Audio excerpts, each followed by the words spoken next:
մենք արտահանումը խթանում ենք, թե չենք խթանում։ Գինու սպիրտի, կոնյակի սպիրտի արտահանումը խթանում ենք, թե ոչ։ Պարոն Գրիգորյան, մենք տարբեր միջոցառումներ ենք իրականացնում եւ միջազգային ցուցահանդեսներին մասնակցելու եւ իրազեկումը Հայաստանի գինու արտադրության մասին բարձրացնելու մասին հրավիրում ենք տարբեր ժուրնալիստների, լրագրողների, ինչպես նաեւ այս ամենին զուգահեռ մենք նաև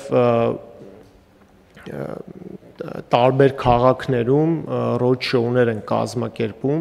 եւ այդ ռոադշոուների ժամանակ եւ ներկայացվում է հայկական գինին եւ տեսականին, ինչպես նաեւ հանդիպումներ են կազմակերպում գնորդների եւ վաճառողների հետ։ Բերլինում ստեղծված է հավաքական պահեստ, յուրաքանչյուր տարի կույր համտեսի շրջանակներում որոշվում է, որ ապրանքատեսականները կարող են այդ պահեստում տեղակայվել եւ այդ պահեստից եվրոպական բոլոր երկրներ հնարավոր է մեկ շշից մինչեւ մեկ պալետ հայկական գինի ձեռք բերել եւ գնել։ Տարբեր միջոցառումներ են իրականացում եւ այն ինչը որ ես նշեցի ուղղակի միջոցառումների մի մասն է։ Իսկ ինձ օրինակ հետաքրքիր է VDNХ-ի մեր պավիլյոնը այդ նպատակը օգտագործվում, հա։ Գիտեմ, որ գինու հիմնադրամը իրենց հետ համագործակցում են։ Ոնց, ինչ են անում էլի կոնկրետ։ Ես լրացուցիչ կտեղեկացնեմ, բայց այս բային ինֆորմացիան ամբողջական չեմ տիրապետում։ Շատ լավ։ Հարգելի գործընկերներ, խնդրեմ, պարոն Գևորգյան։ Շնորհակալ եմ, պարոն փոխվարչապետ, վստահ եմ, որ էկոնոմիկայի նախարարության գործընկերները նայել են հարցը, բայց կխնդրեմ ուշադրություն դարձնել, որ սուբսիդավորող գումարը, որը կարծես թե 70 դրամ էր առնվազն 1 կիլոգրամի համար, մրցակցության տեսանկյունից առավել բարենպաստ վիճակի մեջ չդնի այն տնտեսվարողների նկատմամբ, որոնք կամ իրենց այգիներից են մթերում, որտեղ այնտեղ ինքնարժեք կա ինչ-որ ձևավորված ենթադրում եմ իրենց վրա, կամ որևէ այլ պատճառով չեն օգտվում այս սուբսիդավորման ծրագրից, չլինի մենք սուբսիդավորենք, այն մարդով այգի չունի եւ օգտվում է ծրագրից, առավել լավ վիճակում գտնվի, քան մարդը, որը համ այգի է հիմնել, համ էլ իր խաղող ինքնարժեքից է օգտվում։ Շնորհակալություն, պարոն Գրիգորյան, պարոն Խոջյան, Ռուսաստանի շուկայի գնողունակության անկման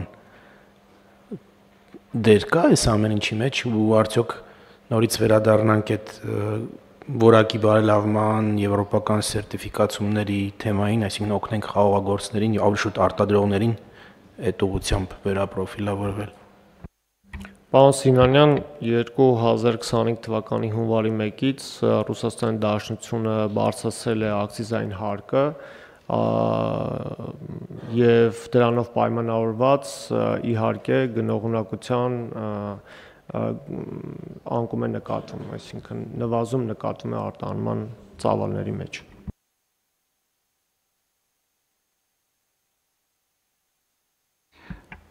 Դա խաղողի գինիներին էր վերաբերվում ձեր ասածը,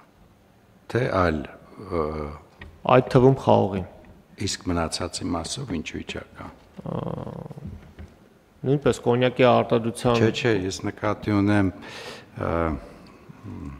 նկատի ունեմ մրգային գինիների, որովհետև դա էլ է շատ հետաքրքիր շուկա, բավականին բարդ շուկա ու իմ զգալով նախ մենք ես որքան գիտեմ ունենք արտադրություն Հայաստանում, երկրորդը որքան ես տեղյակ եմ, լավ պրոտեկցիոնիզմ է գնում այլ շուկաներում, ստեղ էլ մի օր մեր արտադրողները գալու են մեզ դիմեն, ասեմ օժանդակության կարիք ունենք, ստեղ ինչ վիճակ է։ Պարոն Գրիգորյան, դուք ճիշտ եք, մեր ընդհանուր արտահանման ծավալները, եթե մենք արտահանում ենք տարեկան 2024 թվականի թվերը ասեմ 4.2 միլիոն լիտր խաղողի հումքով գինի, շուրջ 7.5 միլիոն լիտր մրգային գինի ենք արտահանում։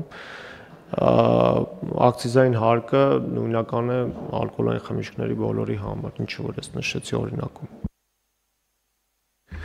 Շատ լավ, շնորհակալություն, պարոն Խոջյան, այլ հարցեր կան, հարգելի գործընկերներ։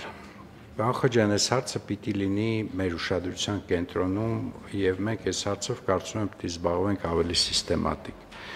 Մենք բարբերաբար այս խնդիրները քննարկում ենք այն ժամանակ, երբ որ բերքն է հասնում, բերքահավաք է եւ հավաքած բերքից մարդիկ չգիտեն ինչ անեն, մենք էլ ստիպված սուբսիդավորում ենք։ Մի քիչ որ ավելի սիստեմատիկ զբաղվենք,